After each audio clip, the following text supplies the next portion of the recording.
Now, what we're going to do today is something called implicit derivation or derivatives.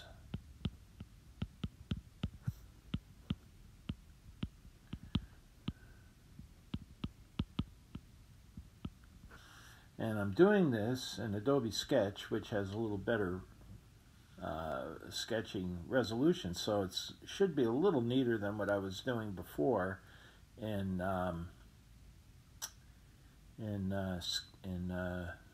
Paint X. So let's start out with something that we're familiar with, the Pythagorean Theorem.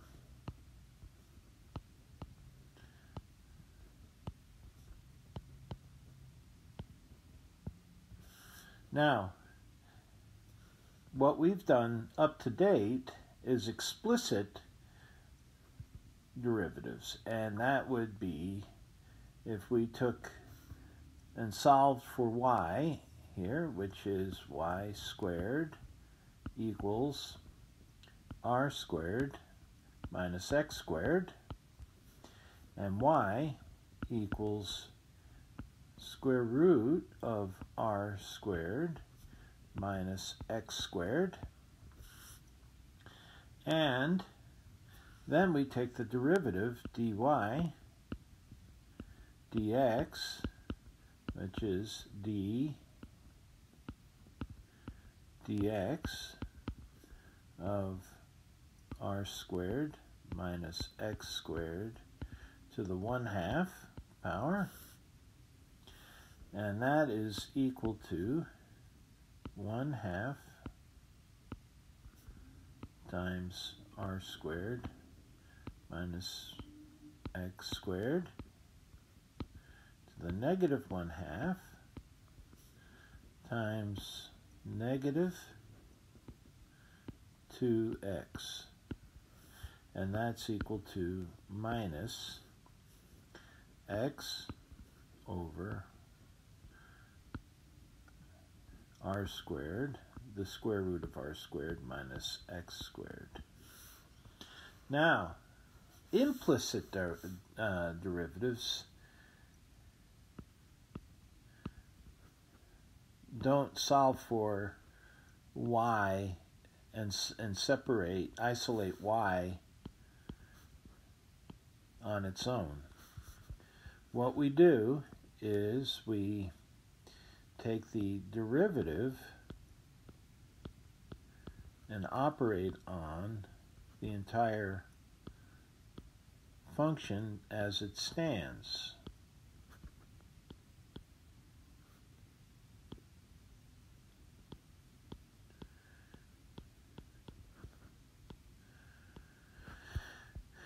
And so this comes out to be d dx of x squared plus d dx y squared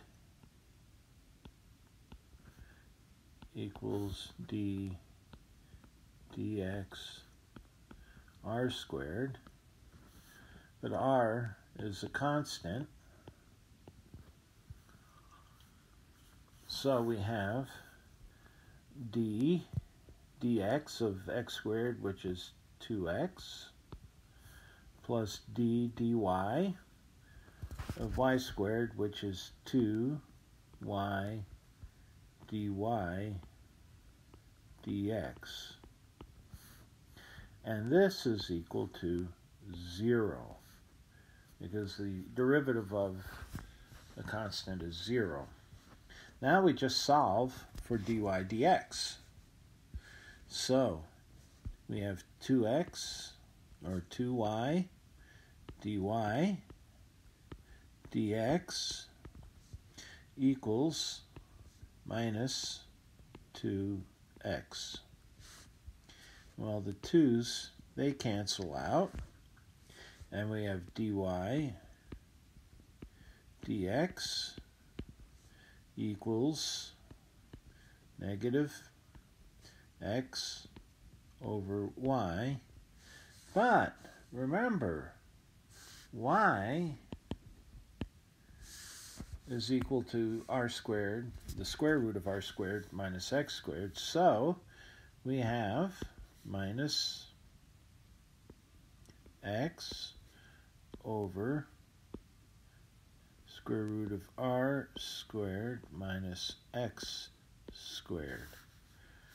So that's what our dy dx will be. That's implicit derivatives, and that is a very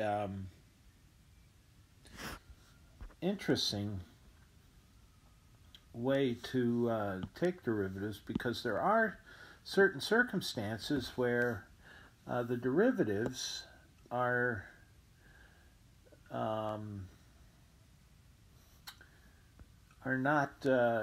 not able to be taken in any other way. In other words, the y's might be intractable. In other words, you might not be able to do like we did here.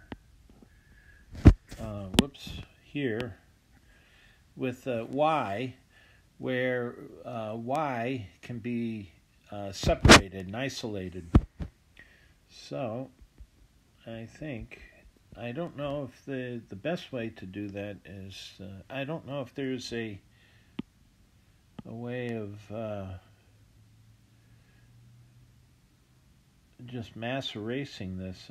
See if there's a trash can somehow.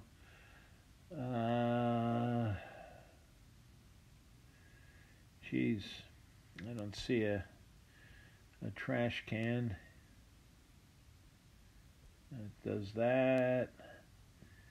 And let's see. No, we looked at that before. Now let's try closed. And not now. Let's see. We can do this. Nope, that doesn't do it. Close. Let's see if we can. Here, delete project. All right, delete.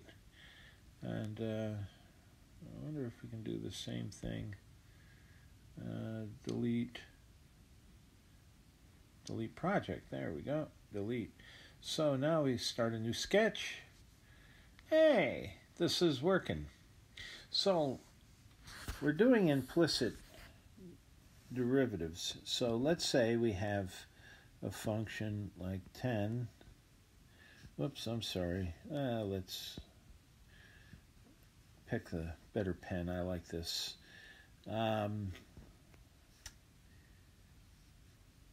Let's say 10xy squared minus x squared equals 3y to the third minus 2x squared y.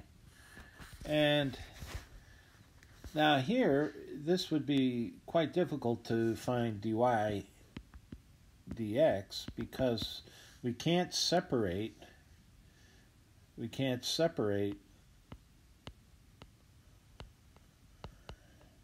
or isolate y. So we got to use implicit derivatives to find this, and we're able to do so. We just operate now. Again, it's the same. It's the idea of using an operator. We take d dx of 10x y squared minus x squared equals d dx of 3y to the third minus 2x squared y. Boy, I like the sketchpad much better than Paint. And so now, again, we end up with d dx of 10xy squared minus d dx of x squared equals d dx of 3y to the third minus d dx of 2x squared y. Now, in this situation, right there, we have to use the product rule when we take the derivative. So we go d dx of x and then d dx of y. So we have 10 y squared plus 10, let's see, actually that would be 20x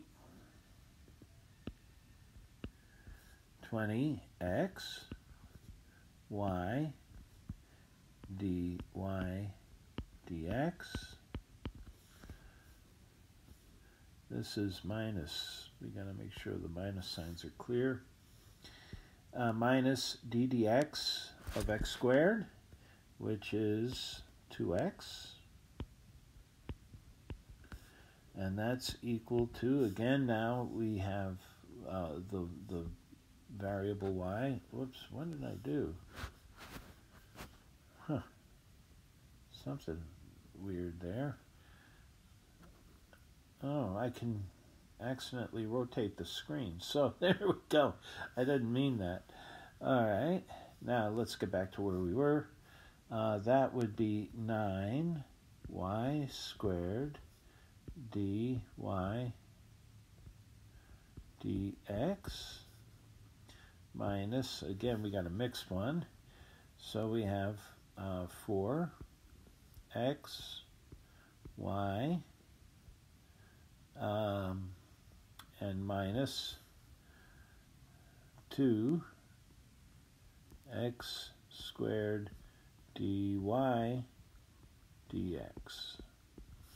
Now, all we have to do is gather the dy dx terms together and put them on one side. So we have 20x y minus 9y squared plus 2x squared dy dx equals, we have 2x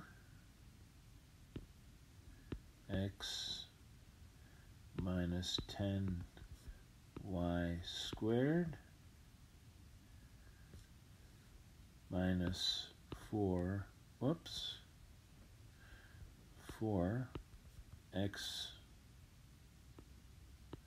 y.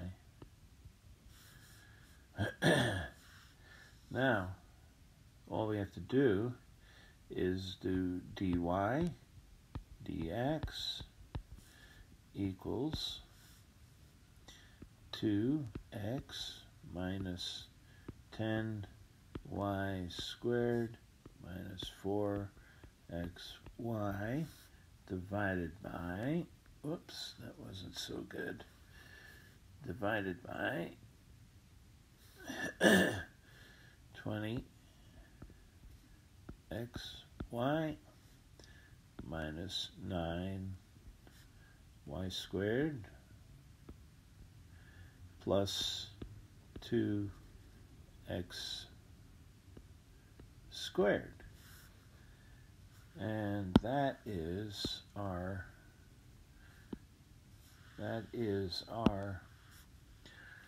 derivative.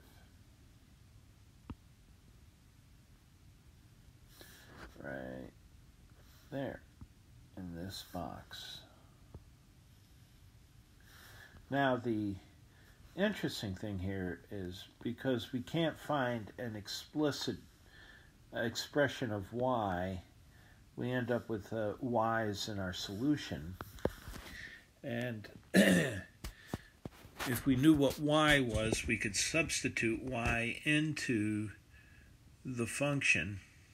For example, what we have here is y to the third, or 3y to the third, minus 2x y minus 10x y squared plus x squared equals 0. And if we arrange it in order, minus 10x y squared minus 2xy plus x squared equals 0.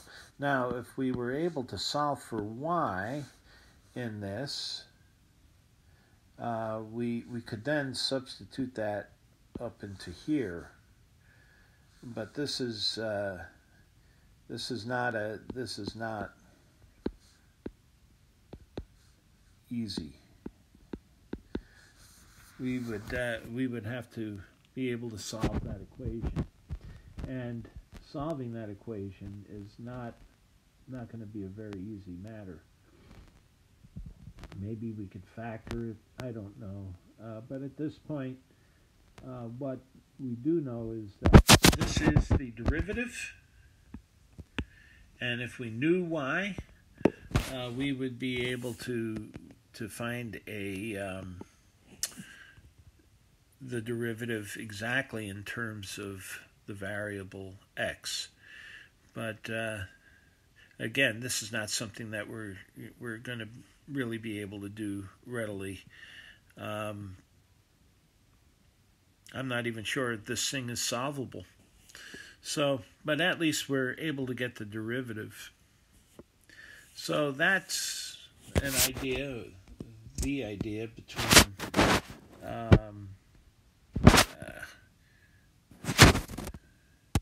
of explicit derivation. We could do another one. There are many other examples. I don't have a book around where I could do an example, but that's the idea between about implicit derivation. Let's say we had y squared. Whoops, I hate that. Goes to that automatically. Let's say y squared minus 4xy plus x squared equals 0. Now we could use the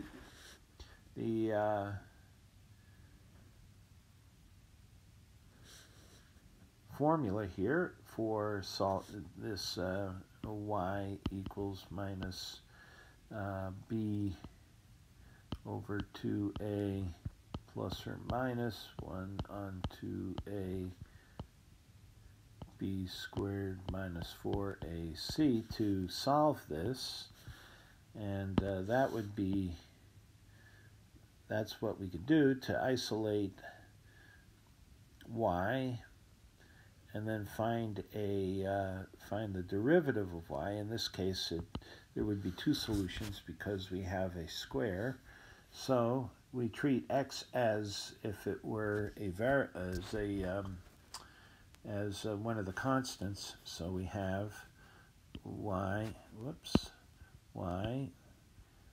equals minus b, so that would be 4x on 2 plus or minus 1/2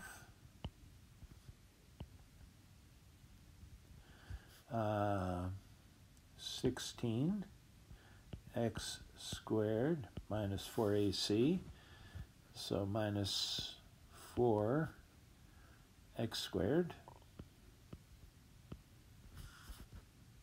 And that is equal to 4x on 2 plus or minus 1/2.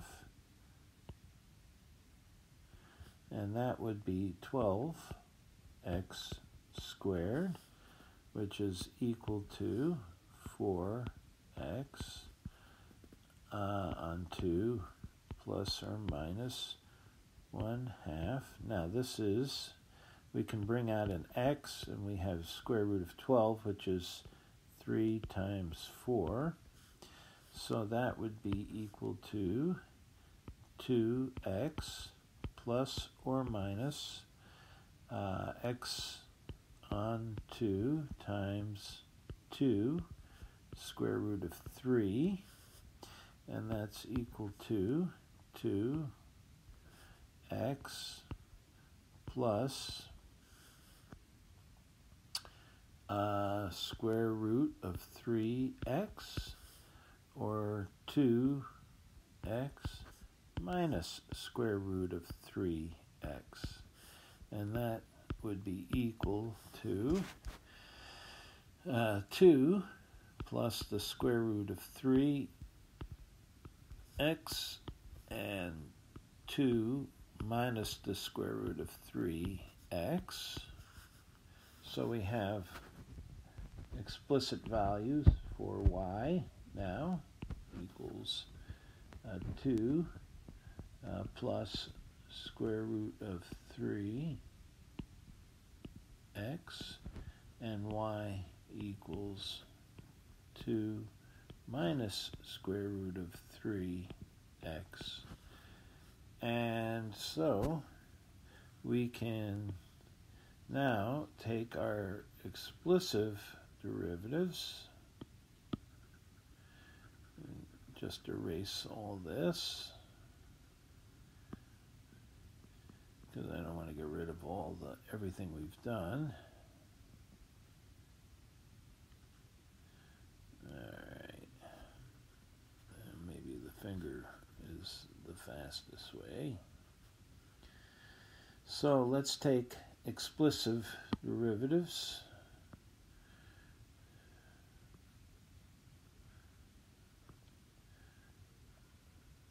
Or implicit derivatives, and we got dy, dx of y squared minus dx of 4xy, and plus dx of x squared equals 0. And we got 2y dy dx minus 4y minus 4x dy dx plus 2x equals 0. We can then 2y, bring all the terms with dy dx together, and on the other side we can have 4y minus 2x, and dy dx equals 4y minus 2x divided by 2y minus 4x. And now we have values of y. And so we can, let's say we give alpha equals 2 plus square root of 3. And so we end up here dy dx equals 4 alpha minus 2x for alpha x, over 2 alpha x minus 4x, and then that would be equal to, we can factor 4 alpha minus 2x on 2 alpha minus 4x. These go out, and we've got 4 alpha minus 2 over 2 alpha minus 4, and we can factor out 2, so we got 2 alpha minus 1 on alpha minus 2. And that would be a solution for dy dx.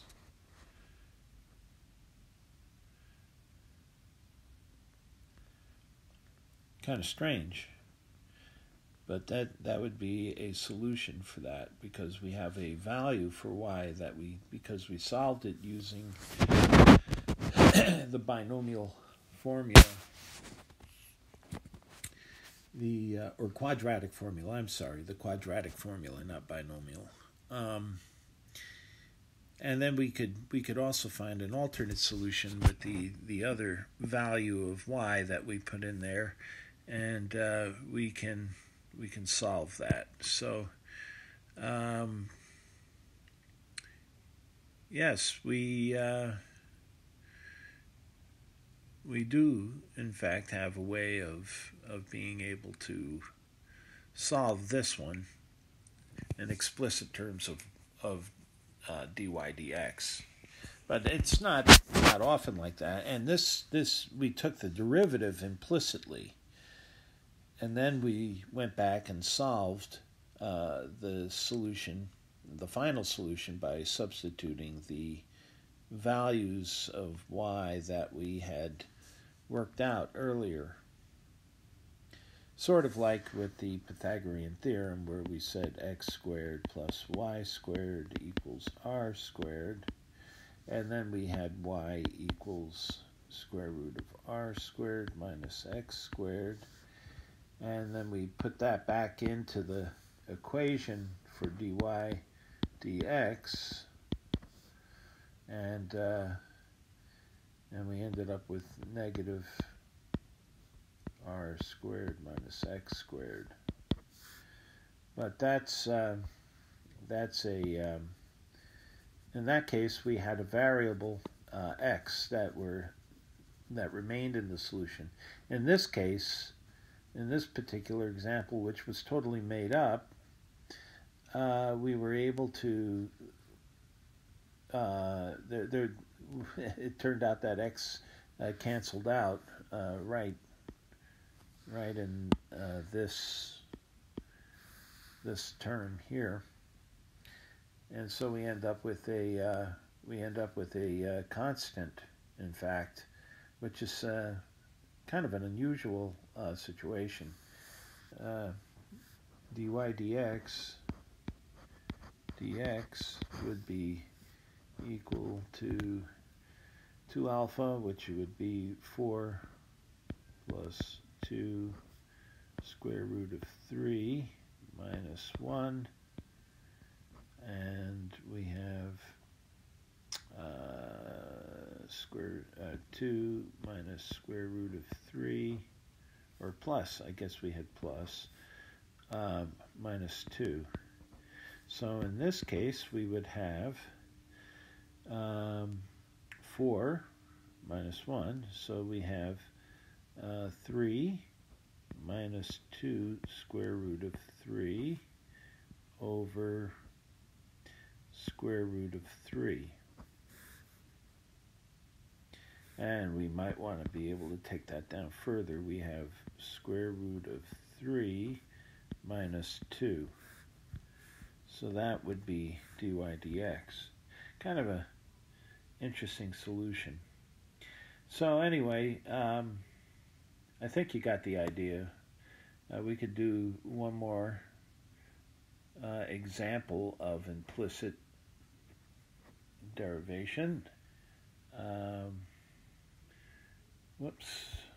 Let's get this down to delete. We don't want that.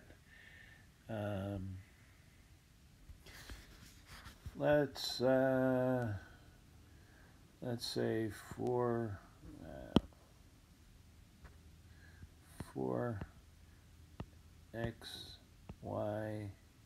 plus y squared equals minus 20xy to the third.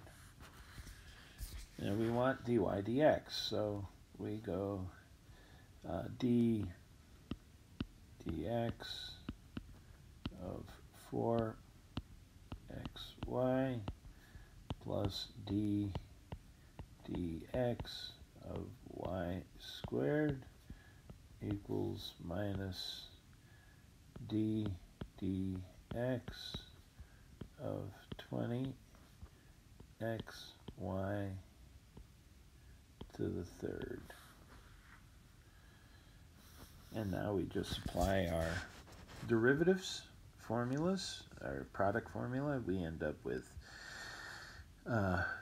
4y plus 4x dy dx plus 2y dy dx equals minus, and we can put that in brackets, okay, 20y to the third plus, okay, that's 60x y squared dy dx. And then now we isolate all the terms with dy dx. So we have 4x plus 2y plus 60x y squared dy dx equals minus 20y to the third minus 4y. And now we take divide to isolate dy dx, and we end up with minus 20y to the third plus 4y, and that's over 60x y to the third plus 2y plus 4x.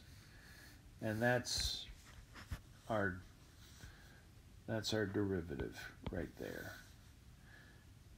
So we have our dy dx. If we happen to know what y was, we would then substitute it back in to here, and we could get a term of dy dx in terms of x if we knew that. And we probably could. I mean, it's a difficult solution. Maybe we can't. I don't know. It's a bit of a difficult solution, and I don't know if there's a way of being able to solve that one in terms of x. So this is the best we can do. This is where we're left. So anyway, this is I think this gives you enough of an idea of what implicit derivatives are. We'll leave it at that, and we'll finish. Well, I think we're pretty close to finishing with derivatives. We've done an awful lot of work with derivatives, and I don't know. I think we're about ready to move into integration. So, anyway, this is Mathman wishing you the best, and hope to see you soon.